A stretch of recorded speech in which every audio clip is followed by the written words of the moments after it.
tous, je m'appelle Ouzelok et j'ai gagné un stage de 5 semaines au Pérou. Actuellement, je suis étudiante en deuxième année à ESMOD Rennes et l'année dernière, j'ai participé au concours Alpaca Award 2021. Ce concours a été organisé par Prom Pérou, c'est une commission de promotion du Pérou, de l'exportation et du tourisme, à destination des étudiants des 5 écoles ESMOD France. Nous avons eu la chance de recevoir une quantité de fibres alpaga qui a été attribuée par les partenaires péruviens comme Incatops, Mitchell, Incel. Ce sont des grosses entreprises de production de fibres alpaga au Pérou. J'ai proposé au concours un boléro brodé en fil d'alpaga avec l'aide de ma grand-mère. Donc, ça a été un travail en duo, ça a été incroyable de pouvoir continuer la transmission de cette manière-là. Je suis donc partie à Paris avec Jeanne et Nora, deux autres élèves de ESMOD Rennes qui participaient aussi à ce concours, avec sous notre bras notre dossier afin de défendre notre projet face à un jury de 13 personnes. Le jury était principalement composé donc, de la directrice ESMOD Paris, des différents directeurs de marque comme la marque Stella Pardo, des journalistes et d'autres influenceurs péruviens et français. Nous avons pu rencontrer Rosario, c'est la directrice de Prom Pérou qui nous a fait une brève introduction sur la fibre alpaga et tout ce que le concours peut apporter au Pérou. Et du coup, ça a été l'heure des résultats et j'ai eu la chance d'arriver deuxième, c'est-à-dire que j'ai gagné un stage de 5 semaines au Pérou, tout frais payé. Nous sommes partis le 1er août, moi, la gagnante, Manon de ESMOD Bordeaux et le duo de ESMOD Paris, Eleanor et Lou. Mais nous sommes arrivés à Lima et on a été déjà accueillis par Prom Pérou qui a vraiment été adorable tout au long de notre séjour. Nous sommes chacune partie dans nos villes respectives, moi à Arequipa, Manon à Cusco et le duo à Huancayo.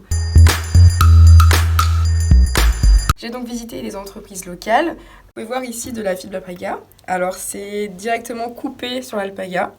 On utilise deux techniques, souvent soit il les rase, soit il les coupe au ciseau. La fibre alpaga c'est vraiment une fibre durable, c'est un besoin pour l'animal qu'on lui coupe sa laine. Donc vraiment c'est que une fibre écologique, c'est vraiment une fibre qui a de l'avenir dans la mode je pense. Ce sont des alpagas qui sont élevés soit sauvagement, soit de manière plus encadrée dans les montagnes. Moi j'étais à Arequipa dans la ville, donc je les ai vus que quand j'ai voyagé à Cusco ou encore quand je suis allée visiter la vallée de Colca. Là ce sont les couleurs naturelles de l'alpaga.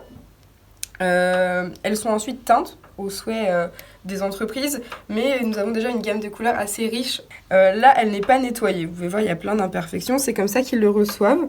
Il y a des grands hangars où est stockée cette laine et là interviennent des personnes qui ont un don, c'est comme ça qu'ils les appellent. C'est des personnes qui peuvent, grâce à l'alpaga complet, savoir où se trouve le baby alpaga, où se trouve la laine grosse. C'est des qualités de l'alpaga complètement différentes. On peut voir ici que là, ce n'est pas la même qualité que la fibre toute fine. Le baby alpaga, c'est quoi? Alors le baby alpaga, c'est une partie de la laine. C'est la laine qu'on appelle comme la laine de bébé. On l'a sur les bébés alpaga, mais on l'a aussi à l'âge adulte, au niveau du cou, à certains endroits derrière les oreilles, derrière la tête, un petit peu dans le dos. C'est la partie la plus fine de l'alpaga, c'est la partie la plus luxueuse. Du coup, c'est cela que reçoivent les entreprises. Ensuite, ils sont classifiés, donc on détermine les différentes qualités de la fibre. Et ensuite, ça va entrer dans une grande usine. C'est industrialisé, mais c'est quand même des entreprises qui emploient énormément de monde au Pérou. Donc c'est quand même une source d'emploi. Elle est nettoyée, elle est peignée, on leur enlève les imperfections. Il y a des machines qui viennent tout démêler, tout peigner, tout laver. Et le produit final, c'est ceci. C'est très très doux, c'est un nuage. Ouais, ils appellent ça du royal. Et de là, des entreprises comme Mitchell ou Incatops vont venir faire de cette fibre un fil. J'ai passé une première partie de stage chez Cata Alpaga. C'était une entreprise très familiale. C'est une entreprise qui, principalement, créée pour des clients qui viennent avec leur cahier des charges, leur dessin technique, leur demande. Ça a été pour eux tout nouveau d'avoir une styliste avec eux dans l'entreprise. C'est une entreprise qui détient plusieurs machines. C'est des machines où on vient tisser mécaniquement la maille. Alors ma mission a été principalement de dessiner 6 pièces pour la collection Capsule. Je les ai proposées en réunion, c'était une réunion de style. J'ai pu parler avec le programmateur, l'équipe technique, pour voir si mes projets étaient réalisables. Ensuite, nous avons ensemble rempli les fiches techniques, car c'était la première fois que je faisais ça au Pérou, avec leur cahier des charges, leurs demandes, leurs mesures. Après avoir choisi mes fils, nous avons pu faire des prototypes. J'ai pas pu voir l'entièreté de la production. Le stage a été un peu court. C'était tellement intéressant, j'ai tellement appris auprès de cette équipe. Actuellement, l'équipe est toujours en production, ils sont sur la fin de la production, j'ai des nouvelles régulièrement. Nous serons prêts pour le défilé, je pense. Ils vont pouvoir prendre des photos, créer la com autour de cette collection car ils veulent la vendre. C'est le but principal de cette mission, de relancer un petit peu la mode au Pérou, apporter une nouvelle fraîcheur, ouvrir un peu leur carnet d'adresses, pouvoir l'exporter, le vendre à un marché plus européen. L'autre partie du stage s'est passée chez Nims, Nims Pérou, qui est une entreprise de manteaux. C'était bien différent parce que là, c'était du coupé cousu. Ils recevaient du coup le tissu d'alpaga déjà tissé. Avec Nims Pérou, il y a eu beaucoup plus d'échanges, je pense.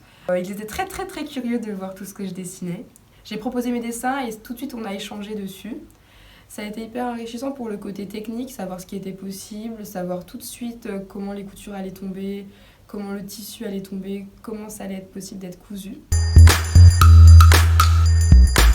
Et nous sommes partis dessin sous le coude chez Incatops. Ça fait partie des plus gros groupes de production de fil alpaga. Ils proposent le tissu tissé. Ça a été assez long, beaucoup d'échanges et nous avons pu ensemble choisir un tissu qui serait adapté à la collection et proposer du coup ce tissu au reste de l'équipe. Il a fait l'unanimité, donc on était très heureux de notre travail. On va d'abord créer les patrons et les réaliser en toile. Comme Ice Mode, clairement, c'était tout comme j'ai appris, que je pouvais directement retransmettre. Et ça a beaucoup aidé, je pense, l'entreprise avec qui j'étais, car là-bas, ils ont très peu de notions de modélisme. Nous avons du coup lancé les prototypes d'après les patrons. Et je suis partie à ce moment-là, donc nous sommes toujours en contact. Et j'ai vraiment hâte de voir le produit fini parce que ça a vraiment été un mois intense à travailler auprès des équipes pour réaliser ces 2 collections capsules. Ça va être un accomplissement de les voir défiler à Pérou Moda. Ça filme là ? Oui.